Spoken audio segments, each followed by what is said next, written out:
간구하며 예수 그리스도 이름으로 기도합니다. 아멘. 하나님 말씀 보도록 하겠습니다. 역대상 13장 1절부터 14절까지의 말씀입니다. 역대상 13장 1절부터 14절까지의 말씀, 저와 여러분이 한 절씩 교독하고 마지막 절은 합독하도록 하겠습니다. 교독하도록 합니다. 다윗이 천부장과 백부장 곧 모든 지휘관과 더불어 의논하고, 다윗이 이스라엘의 온 회중에게 이르되 만일 너희가 좋게 여기고 또 우리의 하나님 여호와께로 말미암았으면 우리가 이스라엘 온 땅에 남아 있는 우리 형제와 또 초원이 딸린 성읍에 사는 제가 레이 사람에게 전령을 보내 그들을 우리에게로 모이게 하고, 우리가 우리 하나님의 궤를 우리에게로 옮겨오자 사울 때에는 우리가 궤 앞에서 묻지 아니하였느니라 하매, 뭇 백성이 눈이 이 일을 좋게 여김으로 온 회중이 그대로 행하겠다 한지라. 이에 다윗이 애굽의 시온 시내에서부터 하맛 어기까지 온 이스라엘을 불러 모으고 기랏 여아림에서부터 하나님의 궤를 메어오고자 할세, 다윗이 온 이스라엘을 거느리고 바알라 곧 유다에 속한 기란 여아림에 올라가서 여호와 하나님의 궤를 메어오려 하니 이는 여호와께서 두 그룹 사이에 계심으로 그러한 이름으로 일컬음을 받았더라. 하나님의 궤를 새 수레에 싣고 아비나답의 집에서 나오는데 우사와 아이오는 수레를 몰며, 다윗과 이스라엘 온 무리는 하나님 앞에서 힘을 다하여 뛰놀며 노래하며 수금과 비파와 소고와 재금과 나팔로 연주하니라. 기돈의 타작마당에 이르러서는 소들이 뛰므로 우사가 손을 펴서 궤를 붙들었더니, 우사가 손을 펴서 궤를 붙듦으로 말미암아 여호와께서 진노하사 치심에 그가 거기 하나님 앞에서 죽으니라. 여호와께서 우사의 몸을 찢으셨으므로 다윗이 노하여 그곳을 베레스 우사라 부르니 그 이름이 오늘까지 이르니라. 그날에 다윗이 하나님을 두려워하여 이르되 내가 어떻게 하나님의 궤를 내 곳으로 오게 하리오 하고, 다윗이 궤를 옮겨 자기가 있는 다윗 성으로 메어들이지 못하고 그 대신 가드 사람 오베데돔의 집으로 메어가니라. 하나님의 궤가 오베데돔의 집에서 그의 가족과 함께 석 달을 있으니라. 여호와께서 오베데돔의 집과 그의 모든 소유에 복을 내리셨더라. 아멘. 네, 우리 주변 사람에게 이렇게 한번 인사하도록 하겠습니다. 당신이어서 다 되는 겁니다. 네.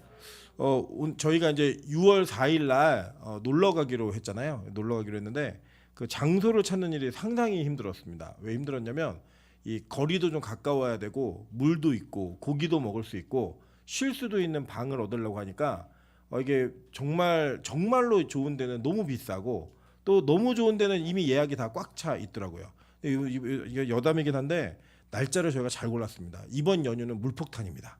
다음 연휴는 아직 일개보가 정해지지 않았는데 이번 연휴는 물폭탄이니까 아마 불교의 모든 행사가 비 맞는 일이 있을 겁니다.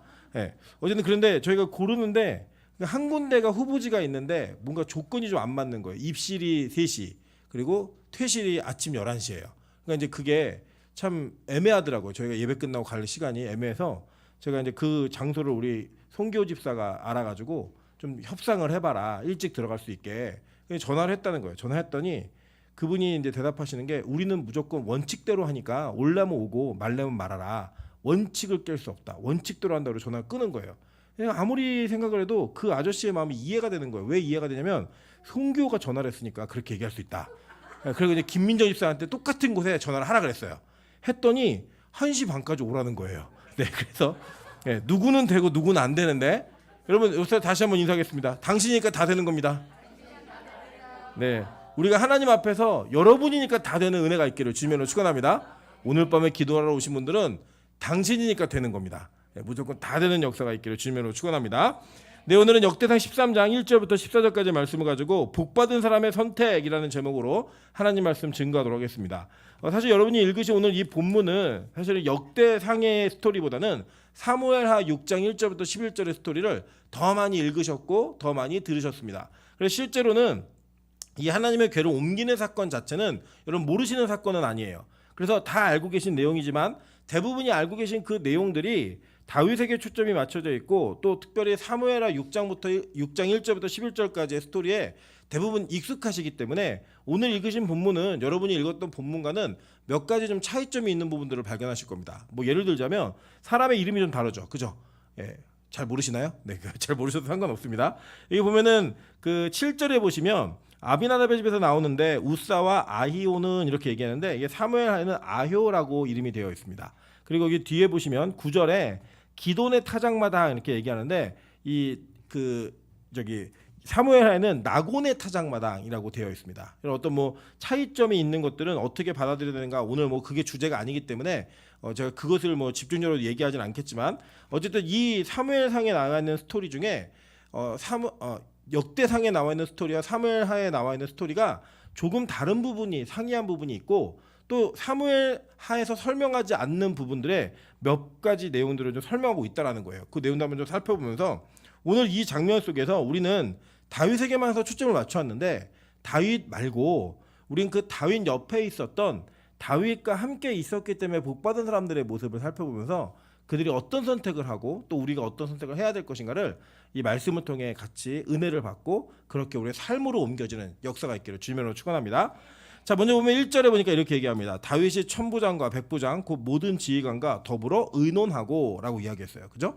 자, 보면은 이 왕이라고 하는 직분, 직책, 우리 조선시대를 경험한 또 그런 왕정의 역사가 있는 민족이기 때문에 왕에 대한 이야기가 어색하진 않습니다. 그리고 왕 자체가 가지고 있는 그 권위와 그들이 가지고 있는 어떤 권세들이 얼마나 큰지 우리 사극을 너무 많이 봐가지고 그것들을 잘 익숙하게 이해할 수 있죠. 그래서 이제 예전에 그 왕 이러면은 굉장히 뭐 절대 권력자였고 그 핏줄을 어떻게 타고나느냐에 따라서 이 땅에서는 전혀 다른 존재로서 살 수 있었던 특권들이 있었던 계층들이었습니다. 그런데 뭐 이게 고대에 뭐 거의 비슷하죠. 왕이라는 제도가 있었던 모든 나라들 속에서는 저 사람 왕이야 그러면 함부로 대할 수 없는 사람이었어요. 그럼 왕은 어떤 정도의 권위가 있었느냐? 대부분 물론 전체가 다 그랬던 건 아니지만 이 왕이 가지고 있는 권력과 권세를 무소불위처럼 사용할 때 그걸 제어할 수 있는 장치가 그렇게 많지 않았습니다. 물론 이제 조선왕조 같은 경우는 이 왕이 다니면서 했던 말이나 행동을 기록하는 사관이 있었어요. 사관. 그 사관들은 그 내용을 기록하는데 왕도 그 사관에게 뭘 빼라 넣어라 말할 수 없었습니다. 그대로 기록하는 거예요. 그래서 왕이 막 부탁하는 내용도 이건 좀 빼주면 안 돼 막 부탁하면 그것도 썼어요. 이것 좀 빼주면 안 돼 이렇게 얘기했는데 내 안 뺐다 이런 것까지도 다 써서 그래도 이제 물론 승자의 역사이긴 하지만 조선왕조실록 같은 경우는 굉장히 그 역사적 가치가 높다라고 평가하는 뭐 이런 내용도 있지만 대부분 왕이 열받으면요 뭐 다 할 수 있었습니다. 뭐 연산군도 그렇고 뭐 우리 잘 아시는 이 폭정을 했던 왕들을 보면 그 권력과 힘이 법이 그것을 제어하지 못했던 이들이 있었어요. 그럼 다윗은 어떤 왕이었는지 아십니까? 사실 사울은 그 전 나라의 왕이었지만 이 사울 왕의 국가와 다윗 왕의 국가는 전혀 다른 국가였습니다. 왜냐하면 사울 왕은 그 전에 사사 시대가 거의 끝날 때쯤 되게 혼탁하고 혼란한 시대에 왕이 되었기 때문에 사사들을 포함한 그 나누어진 지파들이 굉장히 큰 힘이 있었고 그 힘을 제어하는 데 있어서 상당히 많은 시간이 걸렸고 그 왕권조차 강력하지 못했어요. 반면에 다윗은 어떤 왕이었냐면 이 다윗은 그 모든 것을 다 정리해서 모든 것들을 안정적으로 이루어진 중앙 집권적 힘이 강력하게 모여있는 왕이었다는 거예요. 근데 이 왕이요 일을 할 때 어떻게 했느냐? 천부장과 백부장 곧 모든 지휘관과 뭘 했어요? 의논했다라는 거예요. 의논. 더불어서 의논했다라고 성경은 이야기합니다. 여러분 이 땅을 사는 동안에 우리가 때때로는 어떤 개개인의 능력이 탁월할 때 그 능력 있는 자들의 명령이 그대로 밑까지 전달되어지는 탑다운 형식의 그 명령 체계가 조직을 더 일사불란하게 움직일 수는 있어요. 그러나 성경은 그러함에도 불구하고 하나님께서 원하시는 그 계획과 뜻이 이루어지는 데 있어서 모두가 협력하여 선을 이루는 것을 원하신다라는 거예요. 그래서 어떤 일이 진행되어지고 어떤 일들이 이루어져 갈 때 모두가 다 함께 그 일에 동참하고 그것을 통해서 의견을 맞추고 그 시간들을 보내는 것은 절대 무의미한 일이 아닙니다. 유의미한 일이고 그것 자체가 주고 있는 성경적 메시지가 있다라는 거예요. 그러나 이 방법에 있어서는요 정확한 성경적 기준이 있어야 되는 겁니다. 그래서 이 다윗은 이 명령을 진행하고 이 모든 것들을 의논해 갈 때 그의 안에는 분명히 답이 있었어요. 무슨 답이었느냐? 성경적인 답이 있었다라는 거예요. 그래서 그는 이 법궤를 옮기는 데 있어서 그냥 무작위적으로 자기가 원하는 대로 자기의 주장을 관철시킨 게 아니라 성경을 근거로 하여서 그 율법에 나와 있는 말씀 그대로 이스라엘 전체가 움직이게 했고 그 움직이는 과정에 모두가 동참하여서 함께 그 일을 행했다라는 겁니다. 그런데 여기 보면은 아주 재밌는 표현이 하나가 나와요. 3절 한번 읽어보도록 하겠습니다. 3절. 자, 시작. 우리에게서 옮겨오자. 사울 때에는 우리가 궤 앞에서 묻지 아니하였느냐 하매. 아멘. 자, 여기 보면요. 여호와의 법궤가 하나님의 은혜 가운데 이스라엘에게 주어졌을 때 이 법궤의 주 기능 중에 하나가 뭐였는지 아십니까? 모세가 그 법궤가 있는 지성소에 들어가서 하나님의 뜻을 물으면 하나님은 그 지성소에서 답을 하셨어요. 그러니까 하나님은 이 법궤를 이것은 내 위엄과 영광이야 라고 하는 차원에서만 주신 게 아니라 이 법궤를 우리에게 주시면서 그 법궤를 통해 하나님은 이스라엘과 교통하고 싶어 하셨습니다. 그래서 뭐가 있었냐면 그 안에서 모세와의 대화를 통하여 하나님이 원하시는 뜻이 모세를 통해 백성들에게 전달되어졌고 백성들의 상황과 형편이 모세를 통하여 하나님에게 전달되어지는 하나님과의 만남의 장소이기도 했어요. 이 지성소 자체가 굉장히 거룩하고 두려움의 그 영역이기도 했지만 동시에 그 두려움 영역 속에서 하나님을 경외하는 마음이 있는 자에게는 하나님의 말씀하시는 곳이었다는 거예요. 말씀하시는 곳. 여러분, 그래서 우리가 이 예배를 어떻게 돼야 되느냐? 우리의 예배의 장소는 하나님의 거룩하심이 우리 가운데 임재하는 장소입니다. 그래서 여러분, 예배를 두렵고 경외함으로 드리셔야 합니다. 그러나 그 동시에 그 두렵고 경외함이 있는 그 장소에서 우리는 하나님과 그 긴밀한 교제를 가질 수 있는 특권이 있는 존재들이라는 거예요. 우리 인생의 답을 발견하고 하나님께 묻고 그 묻는 것에 대한 분명하고 명확한 하나님의 답을 얻어가는 것, 이게 너무나 중요한 겁니다. 그리고 여러분, 예배를 드리실 때 기대가 없는 마음으로 드리시면 안 돼요. 아, 오늘도 금요일이 됐으니까 내가 목사고 뭐 전도사고 장로고 권사니까 예배를 가야겠다, 이게 아니라 오늘은 하나님이 나에게 무엇을 말씀하실까, 오늘은 나에게 하나님이 어떤 답을 주실까라고 하는 기대감을 가지고 하나님의 예배 가운데 나와야 된다는 거예요. 우리는 기본적으로 우리 예배를 드리러 올 때 성도를 어떻게, 누구를 만날까, 누구 옆자리에 앉을까, 이런 기대감이 있으시죠? 그죠? 그 있지만 그거에 우선해야 되는 것이 무엇이냐면 오늘은 하나님과의 어떤 만남이 이루어질까, 이 기대감이 반드시 있어야 된다는 거예요. 근데 사울은 왜 망했습니까? 사울은요, 하나님 앞에 묻지 않았다라는 거예요. 그는 하나님께 묻는 행위를 하지 않았고 심지어는 자기의 형편과 자기의 상황이 너무 바쁘면 이 법궤를 가지고 드리는 예배조차도 그는 거부하거나 걷어치웠던 그런 전력 있는 사람이었어요. 그러니까 하나님이 1순위가 아닌 거예요. 1순위. 우선순위가 아닌 거예요. 여러분 잘 생각해 보실게요. 우리가 인간 세계에서 서로가 사랑하는 연애를 하더라도요, 상대가 내가 1순위가 아니라는 걸 알았을 때 느끼는 감정은 나도 저 사람을 1순위로 대하지 않아야지, 이런 마음이 들어요. 그래서 그 1순위가 무너지기 시작하면 반드시 관계는 무너지게 되어 있습니다. 어느 한쪽부터가 무너지기 시작하면요, 어느 한쪽은 조금 기다리는 시간은 유효할 수 있지만 그 유효기간이 끝나고 나면 그 1순위가 무너졌던 것 때문에 무너지는 것들이 너무나 많이 생겨서 모두가 다 함께 무너지는 일이 벌어진다는 거예요. 사울에게 하나님과의 만남은 1순위가 아니었습니다. 그에게는 하나님의 궤 앞에 묻고 예배하는 시간이 1순위가 아니라 자기의 형편이 1순위여서 전쟁이 바쁘면 예배 걷어치우라 그랬고, 심지어는 예배를 집례하는 그 제사장 사무엘을 기다리지 못하고 자기가 예배를 집례하는 일까지 행해버렸다는 거예요. 여러분, 심지어는 나중에는 이러한 1순위가 무너지게 되니까 하나님이 더 이상 사울에게 말씀하지 않으십니다. 그때 사울이 한 행동이 뭔지 아세요? 자, 사무엘상 28장 3절부터 10절 한번 보도록 하겠습니다. 자, 제가 읽을게요. 사무엘이 죽었으므로 온 이스라엘이 그를 두고 슬피 울며 그의 고향 라마에 장사하였고, 사울은 신접한 자와 박수를 그 땅에서 쫓아내었더라. 블레셋 사람이 모여 수넴에 이르러 진침해 사울이 온 이스라엘을 모아 길보아에 진쳤더니 사울이 블레셋 사람들의 군대를 보고 두려워서 그의 마음이 크게 떨린지라. 사울이 여호와께 묻자오되 여호와께서 꿈으로도 우림으로도 선지자로도 그에게 대답하지 아니하시므로 사울이 그의 신하들에게 이르되 나를 위하여 신접한 여인을 찾으라. 내가 그리로 가서 그에게 물으리라 하니 그의 신하들이 그에게 이르되 보소서 엔돌에 신접한 여인이 있나이다. 사울이 다른 옷을 입어 변장하고 두 사람과 함께 갈새 그들이 밤에 그 여인에게 이르러서는 사울이 이르되 청하노니 나를 위하여 신접한 술법으로 내가 내게 말하는 사람을 불러올리라 하니 라고 얘기해요. 자, 보니까 어떤 상황이냐면 이 사울이 하나님께 기도를 해도 응답이 없는 거예요. 그리고 뭐 제비뽑기로도 응답이 안 와요. 심지어는 선지자들조차도 자기가 말하지 않는 거예요. 너무 답답한 거죠. 근데 여기까지 올 때까지 어떤 일이 있었느냐? 사울은 하나님이 자신의 인생의 1순위가 아니었어요. 무너뜨렸다니까 다. 그러니까 하나님도 그와 관계를 끊어버리신 거예요.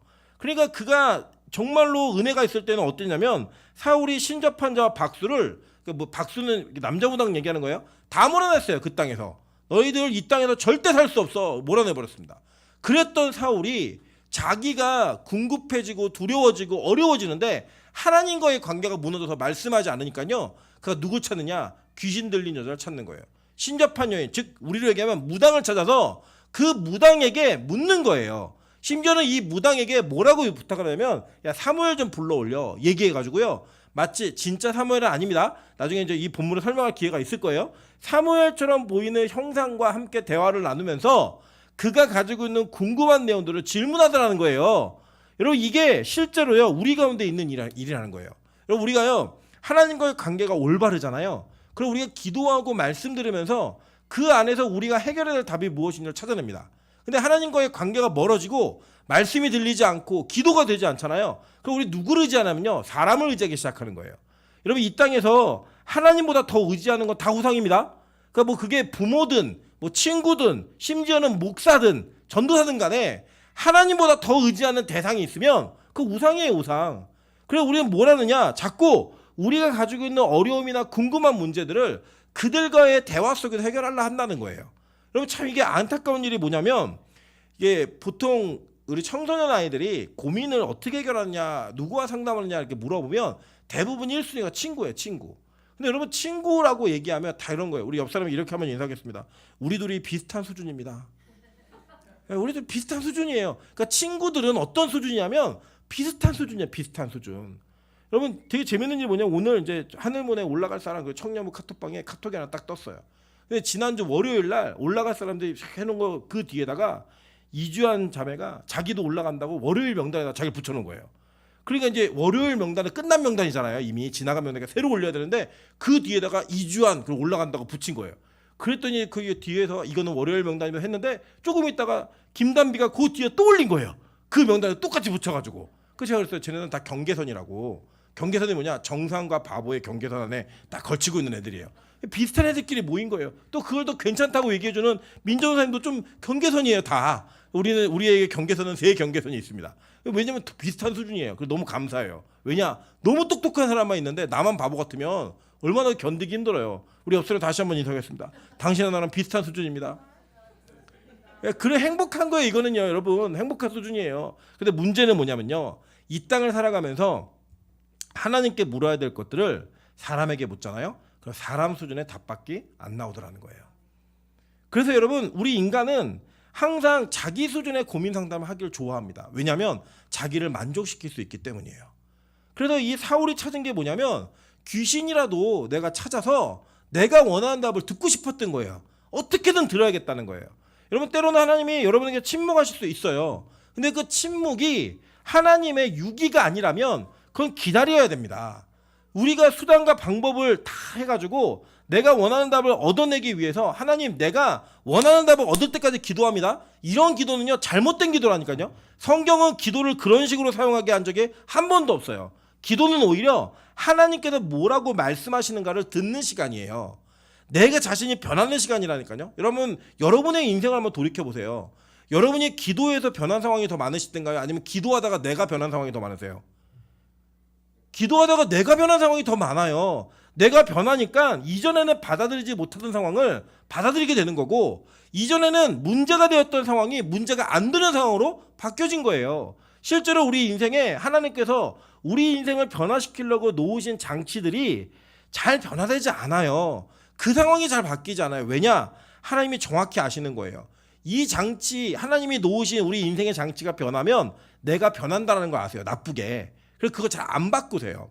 그래서 바울이 그 인생에 얼마나 열심히 사역을 했어요. 근데 바울의 인생에 뭐가 있었냐? 사단의 가시라고 표현할 만큼의 정말로 아픈 자기 육체적 질병이 있었어요.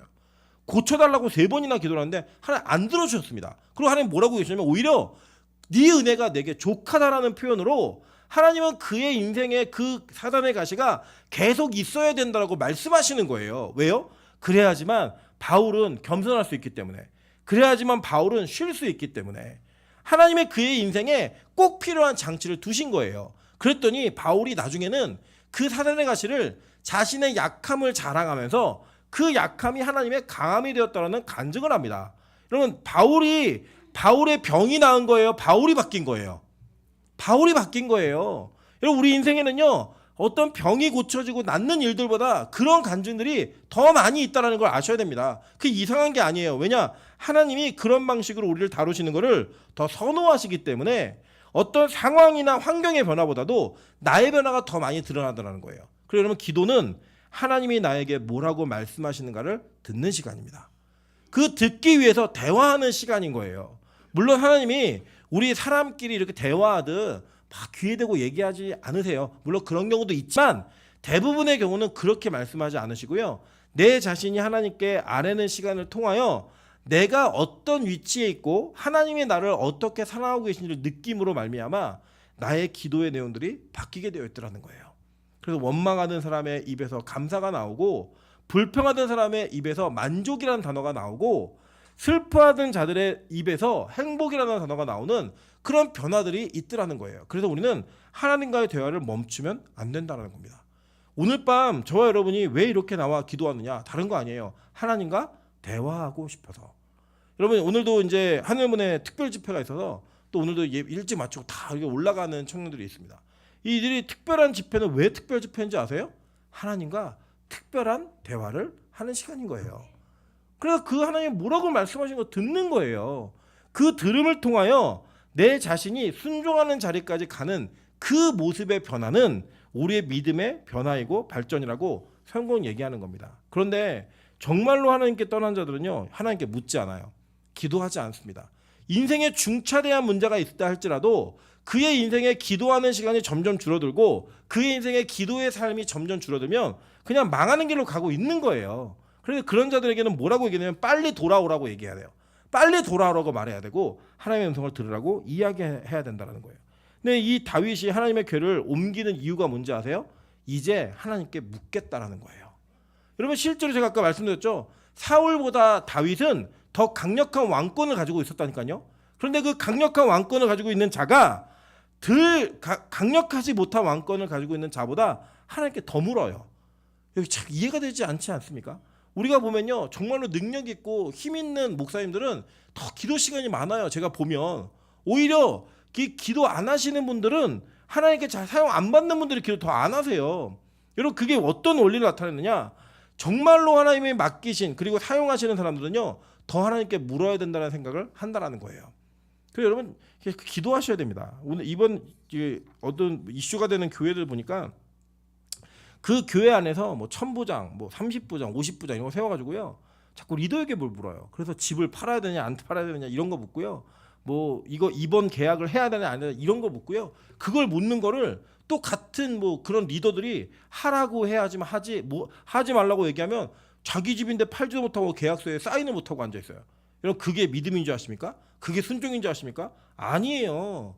하나님은요, 사람을 통해 사람을 통제하지 않으세요.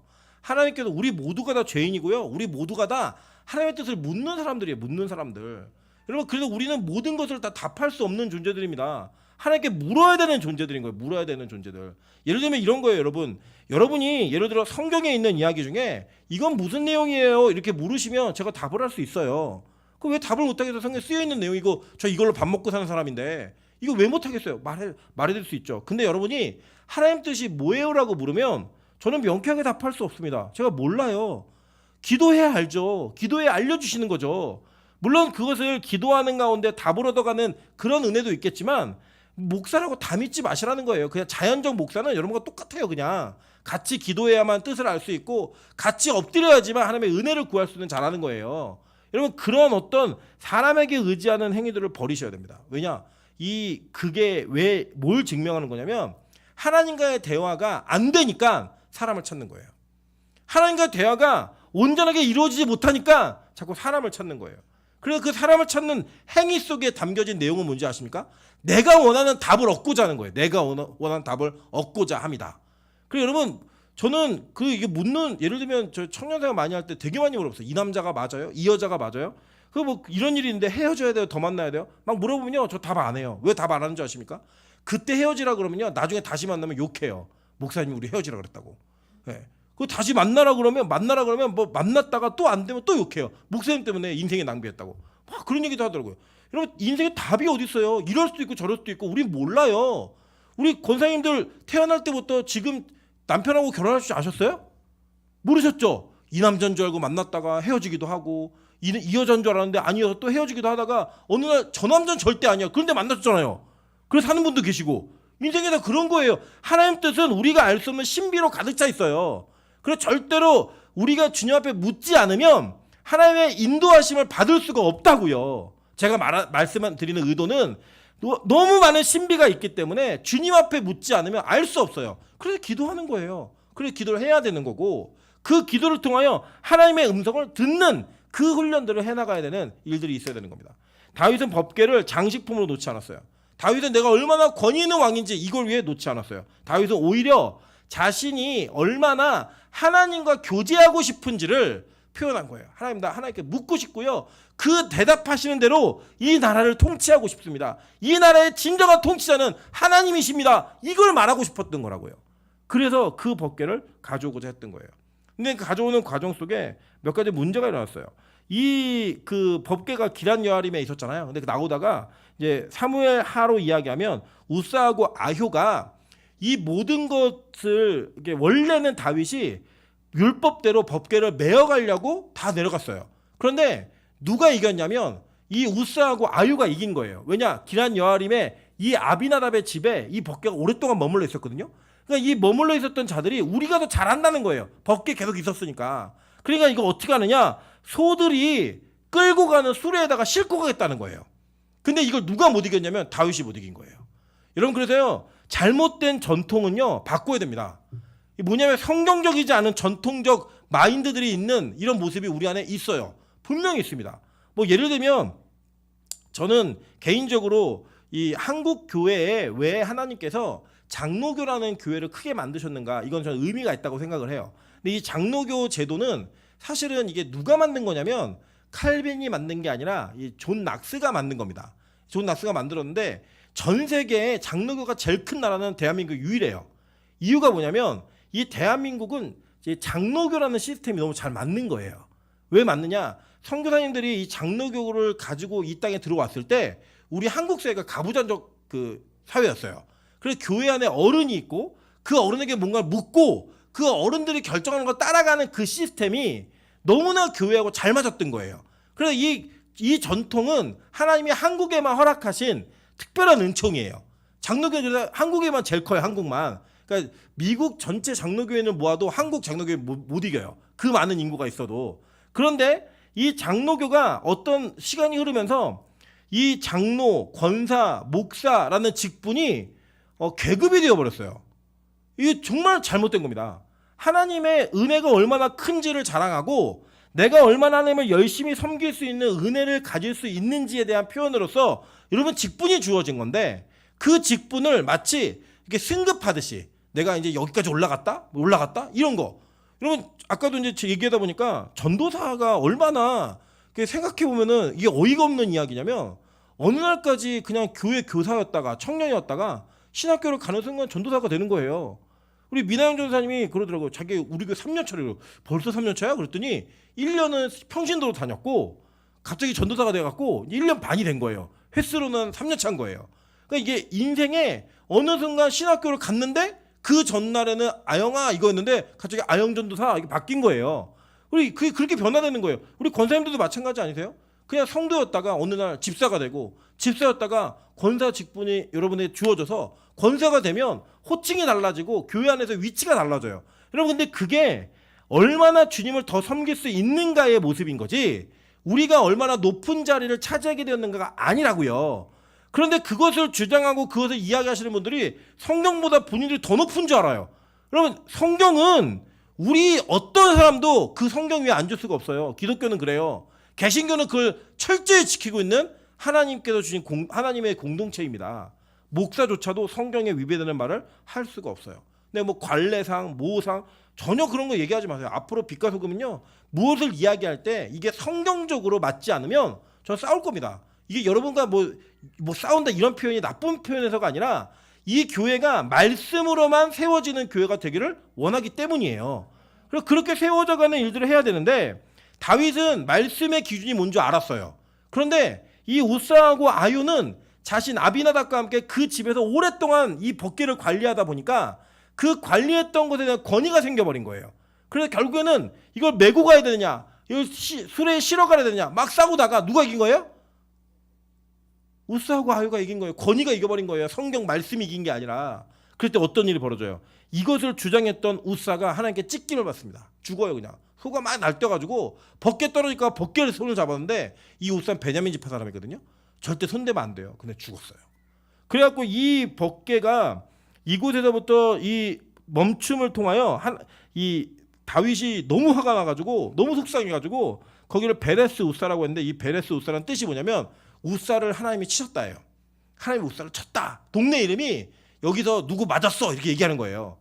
누구 여기 맞았다 이 표현을 하는 그런 걸로 있어요. 그래서 그 다음에 어떤 일이 벌어지냐면 다윗이 이 궤를 다윗성으로 못 갖고 오는 거예요. 아 내가 뭔가를 추진하려 했는데 이게 안 됐구나. 이게 무너졌구나. 그래가지고 그가 그 궤를 오베데돔의 집으로 가져갑니다. 오베데돔의 집. 근데 이 오베데돔의 집으로 가져갔는데 자 14절 볼게요. 다윗의 궤가 오베데돔의 집에서 그의 가족과 함께 석 달을 있으니라. 석 달을 있어요. 90일 동안 이 집에 있는 동안에 어떤 일이 벌어졌냐면 여호와께서 오베데돔의 집과 그의 모든 소유에 복을 내리셨더라라고 얘기해요.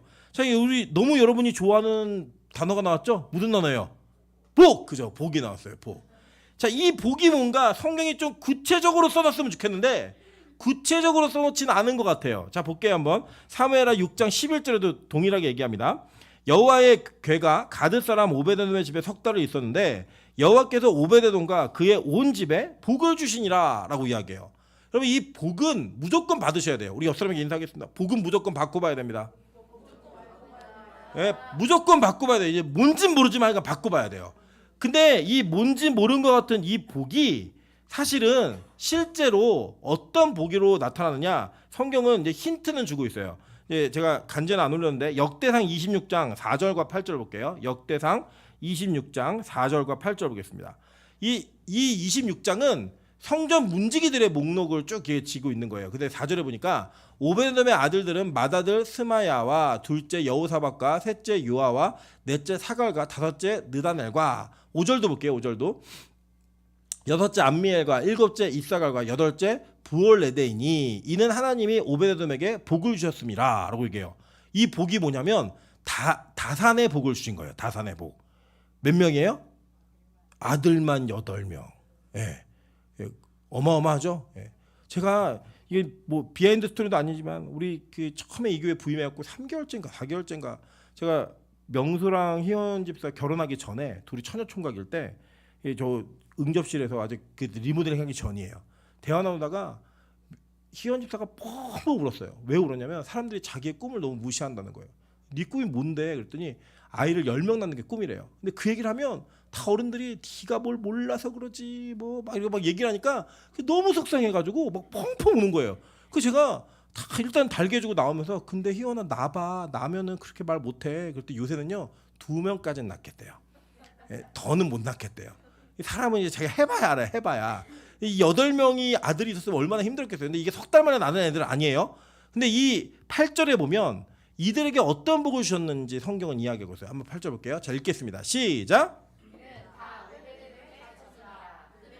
아들들과 그의 형제들은 다 능력이 있어 그 직무를 잘하는 자이니 오베데돔에게서 난 자가 62명이며 자 여기 보니까 복이 뭐예요? 자손도 줬지만 그 위에 보면은 다 능력이 있어 그 직무를 잘하는 자이니. 자 이 집안에 주신 복이 우리는 뭔지 구체적으로 잘 몰라요. 근데 분명한 건 뭐냐면 각자 맡은 일을 다 잘하는 복을 주셨고 그 집안에 있는 모두에게 하나님의 복이 임하니까 이 복으로 말미암아 사람들이 야 저 집안 복 받았네 라고 얘기하고 사무엘 하에도 역대상에도 기록할 만큼 복을 주셨다는 거예요. 복을. 이 법궤를 3개월 가지고 있었는데, 그럼 법궤가 뭐라 그랬어요? 법궤는 이 역대상에서 얘기하고 있는 이 법궤 기능이 뭐예요? 하나님과 대화잖아요. 교제잖아요. 예배 드림이에요. 그 예배가 이 집안에 3개월이 있으니까 그 집안에 사람들이 다 얘기할 만한 복을 줬다는 거예요. 복. 여러분, 근데 여기 놀라운 사실이 뭐냐면, 우리 성경 보실게요. 역대상 15장 24절 한번 보도록 하겠습니다. 자, 이 나중에 이 15장은 무슨 내용이냐면, 다윗이 결국 법궤를 다윗성으로 가져가요. 다윗의 장막에 둬버려요. 근데 그 뒤에 어떤 일이 벌어지냐면 24절 볼게요. 제사장 스바냐와 요사박과 느다넬과 아비세와 스가랴와 분야와 엘리에셀은 하나님 궤 앞에 나팔을 부는 자요. 자, 읽겠습니다, 여러분. 시작. 자, 오베데돔과 여이야는 궤 앞에서 뭘 지켰어요? 문을 지키는 문지기였다라는 거예요. 문지기. 여러분, 이게 어떤 장면이냐면 상상을 해볼게요. 3개월 동안 자기네 집에 법궤를 뒀는데 하나님이 복을 주시는 거예요. 자기 하는 거 예배하고 교제하는 일만 했더니 하나님의 복을 주신 거예요. 그리고 난 다음에 이 법궤가 다윗이 자기 다윗성으로 가져갑니다. 그러니까 이 오베데돔이 짐을 싸는 거예요. 왜 짐을 싸느냐? 이 법궤를 지키는, 법궤와 함께 있는 게 얼마나 큰 복인지 깨달은 거예요. 그 짐을 싸가지고, 집이 원래 가드인데 이 가드에서부터 예루살렘까지 가는 거예요. 가가지고 뭘 했느냐? 다윗에게 요청을 했는지 다윗이 말했는지 그건 잘 모르겠지만, 결론적으로는 그 둘의 합의가 됐던 내용은 뭐냐면, 나 성전 문지기 할게요.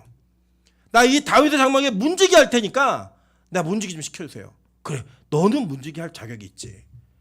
여러분, 복받은 사람이 문지기를 했다. 좀 뭘 안 맞지 않으십니까? 여러분의 개념 속에서는? 복받은 사람은 뭐 해야 돼요? 총리도 돼야 되고 장관도 돼야 되고 더 큰 일을 해야 될 것 같은데, 이 오베데돔이 요구하고 마지막에 결론 내리면서 만족하며 들어갔던 곳이 뭐냐면, 자기는 성전 문지기를 하겠다는 거예요. 그리고 아까 여러분 읽으신 이 역대서 26장의 그 내용들이 다 문지기들의 목록이에요. 거기에 자기 아들들을 다 세워놓고 니들도 복받는 모습으로 살아, 이걸 얘기해주고 있는 거예요. 그럼 복받은 자가 선택한 게 뭐냐면 성전의 문지기를 택하는 거예요. 시편 84편 10절에 이렇게 얘기합니다. 주의 궁정에서의 한 날이 다른 곳에서의 첫날보다 나은즉 악인의 장막에 사는 것보다 내 하나님의 성전 문지기로 있는 것이 좋사오니. 그리고 이게 다윗이 이 고백을 뭘 보고 했겠어요? 오베데돔이 자기가 너무 이 땅에서 누리는 게 많은 것, 좋은 것, 가드는 원래 블레셋 사람 땅이에요. 거기에다 모든 것도 누리는 것보다 내가 성전 문지기를 사는 게 너무 행복한 거예요. 너무 기쁘게 사는 걸 본 거예요. 누굴 보고 지었을까요? 떠오르잖아요. 예를 들어 막 예쁜 여자를 보면 저 아름다운 여인이요 얘기하고, 산천과 초목을 보면 하나님이 창조하시 천지 창조를 보라, 이런 얘기 하겠죠. 근데 오베데돔을 보면서 이 다윗은 하나님의 성전의 문지기가 얼마나 행복한지를 얘기한 거예요. 여러분, 우리가 진짜 오베데돔 같은 복을 받잖아요. 그럼 예배가 행복해져야 돼요. 오베데돔 같은 복을 구하잖아요. 그 복을 받은 자는 반드시 성전 문지기의 삶을 택하게 되어 있어요. 근데 우리는 아직 복을 못 받아본 거예요. 이게 얼마나 좋은지 모르는 거예요. 예배가 얼마나 행복하고 예배가 얼마나 좋고 그 하나님과의 교제가 얼마나 기쁜지 경험해보지 못했으니까 자꾸 이 세상의 다른 것들이 나를 만족시킬 수 있다고 믿는 거예요. 그래서 그거 찾아다니는 거예요. 아까도 말씀드렸잖아요. 하나님과의 교제가 끊어져 있으면 뭘 찾는다고요? 세상과의 사람을 찾아요. 똑같아요. 하나님과의 교제, 이 예배가 얼마나 기쁜지 모르면 그 기쁨을 찾지 않고 다른 것들을 구하게 돼 있다는 거예요. 그러면 교회에 있는 많은 청년들이 왜 불금에 교회에 안 있고 세상에서 노는 줄 아세요? 하나님과의 기쁨을 못 찾은 거예요. 하나님과의 교제 속에 의미를 못 찾은 거예요. 그러니까 세상으로 가는 거예요. 왜 많은 교회가 이제 철회가 무너지고 예배가 무너지고 다 무너진 줄 아세요? 예배를 통한 기쁨을 목사도 장로도 권사도 청년들도 다 발견하지 못하는 거예요. 왜 주일학교가 죽는 줄 아세요? 여러분, 주일학교 아이들이 줄었다, 아이들이 이제는 그렇게 드리는 시대가 아니다, 다 인정하지만요, 여러분 잘 생각해 보시면 여기 밑에 영화관 있잖아요. 영화관에 아이들 얼마나 많은 줄 아십니까?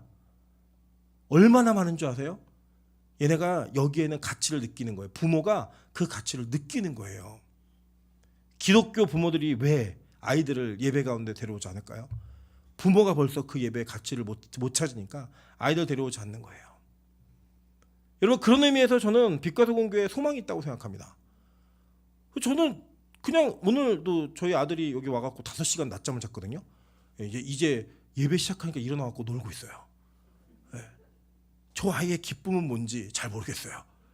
그런데 저는 이 아이가 언젠가 이 예배 가운데 계속 있다 보면 뭔가 묻어갈 거라고 생각을 해요. 저는 뭐 우리 여기 있는 뭐 수아, 뭐 사랑이, 하랑이 얘네들한테 너네 기도 30분씩 해, 뭐 성경 꼭 읽어 이런 스트레스 주고 싶지 않아요. 제가 오늘도 미나윤 선생 그렇게 얘기했어요. 너무 주일학교 시간에 많은 걸 전달하려 하지 마. 그냥 성경에 있는 애들 이름만 알고 가도 돼. 얘네들은 하나만 전달해도 돼. 나중에 때가 되면 그게 다 쌓여서 열매를 맺을 거야. 너무 많은 걸 가르치려고 하도 괜찮아. 그냥 어른이 되고 자기 만날 때가 되면 다 하나님 은혜를 주실 거야. 저는 그 믿음이 진짜 있어요. 그래 여러분 애들이 막 시끄럽게 하고 문 열고 돌아가고 막 이래도 전혀 걱정하지 마세요. 이 아이들이 여러분의 노후 대책이라니까요. 이 교회 미래라니까요. 후배리가 와서 막 소리 지르고 그래도 괜찮아. 걔 주여 삼창 연습하는 거예요. 아직 타이밍을 못 맞춰서 그렇지 주여 삼창 연습하는 거예요. 운다고 쳐다보고 그러지 마세요. 애가 회개하는 연습하고 있는 거예요. 지금 눈물의 회개를 할 여러분 그런 일들이 우리 안에 있으면서 저는 부모가 할머니 할아버지가 얼마나 예배가 기쁘고 행복한가를 알려주면 저는 이게 아이들한테 그대로 간다고 생각해요. 그대로 전달되는 거라고 생각해요. 저는 우리 교회가 그런 교회가 되기를 소망합니다. 그래서 여러분 이 오베데돔이 자기가 받은 은혜를 그 복을 다 받고 난 뒤에 진짜 선택한 게 뭔지 아세요? 바로 성전의 문지기가 되겠다는 거예요. 저는 우리 빛과 소금 교회를 오시는 우리 권사님들 그리고 청년들 우리 장로님 이 예배가 여러분에게 가장 큰 기쁨이기를 소망합니다. 그래야 여러분이 복 받았다는 걸 증명하는 거예요. 내가 진짜 복을 받아서 내가 이 예배가 너무 기뻐. 내가 진짜 이 복을 받아보니까 이건 놓칠 수 없는 거야. 여러분 제가 왜 이렇게 예배에 목숨 걸고 사는 줄 아세요? 다른 거 아니에요. 저희 집안이 이렇게 살았어요. 그냥 지금도 저희 어머니는 제가 보면 저희 어머니는 약간 일중독자예요. 근데 그 일중독이라는 그 중독이 어디로 갔냐면 하나님께로 간 거예요. 그럼 이제 내일 모레면 70이신데 절반은 광주에서 절반은 양산에서 예배만을 드리려고 왔다 갔다 하세요. 정말로 예배 드리는 거 외에는 아무것도 할 수 없는 분이에요. 건강이. 근데 그 예배가 그렇게 좋대요. 지금도 예배가 너무 행복하고 특세가 선포되면 맨날 말로는 힘들다 이제 본인이 제일 행복해 하세요. 전 열받아 죽겠는데. 그거 하고 토요일 또 밤새서 설교 준비하고 이 생각을 하면 끔찍해요 진짜. 근데 그분은 너무 행복해 하세요. 저는 어머니의 건강이면 좀 더 쉬는 게 맞다고 생각하고 조금 더 예배를 줄이는 게 맞다고 생각하는데 아니에요. 자기는 본인은 그렇게 얘기하셨어요. 하다가 죽겠다고. 그래서 그게 저희 어머니의 가장 기쁨인 것 같아요. 너무 행복해 하세요. 이따 가서 보세요. 얼마나 행복해 하시나. 얼굴에 화색이 돌아요 막. 예배를 드리면서 너무 행복해 하세요. 그걸 본 저도 제 동생도 뭘 선택했는 줄 아세요? 아 우리 예배드리는 삶을 살자. 예배드리는 삶을 한번 살아보자. 이게 너무 행복한 일이니까. 그래서 저는요 걱정 안 해요. 저희 찬이, 찬수 다 그렇게 예배드릴 거고 저희 조카도 그렇게 예배드리는 인생을 살 거라고 저는 믿습니다. 그리고 저는요 혼자는 안 죽습니다. 여러분 데리고 다 같이 죽을 겁니다. 여러분도 똑같이 그렇게 살게 만드실 거예요. 만들어 드릴 거예요. 제가 만드는 게 아니지만 저를 통해 하나님 주시는 은혜가 이 교회에 충만하게 나타나면 아 예배드리는 게 진짜 복이고 이게 기쁨이구나. 복받은 자가 선택하는 그 선택이구나. 그 선택을 할 수 있는 교회로 저는 세워갈 겁니다. 여러분 그렇게 서갈 때 야 빛과 소금 교회 다니면 복받아. 근데 그 복받은 사람들이 뭐 하나 봤더니 예배드리더라. 성전 문지기로 살더라. 이러한 고백을 자타가 공연할 수 있는 그런 교회가 되시기를 주님의 이름으로 축원합니다. 오늘도 예배 이후에 우리 또 갑니다. 갈 때 우리 권사님들 가운데 마음에 감동이 오시는 분들은 그냥 가세요. 그냥 뭘 고민하세요. 그래 하루 늦게 자도 안 죽습니다. 절대 큰일 벌어지지 않습니다. 가서 하나님 성전 문지기로 사는 거 내가 한번 연습이라도 해보고 흉내라도 내볼 테니까 나 복 좀 주세요. 내 진짜 복 받아서 이 예배 드리고 싶습니다. 라고 고백할 수 있는 은혜가 있으셨으면 좋겠습니다. 우리 지금 같이 한번 주의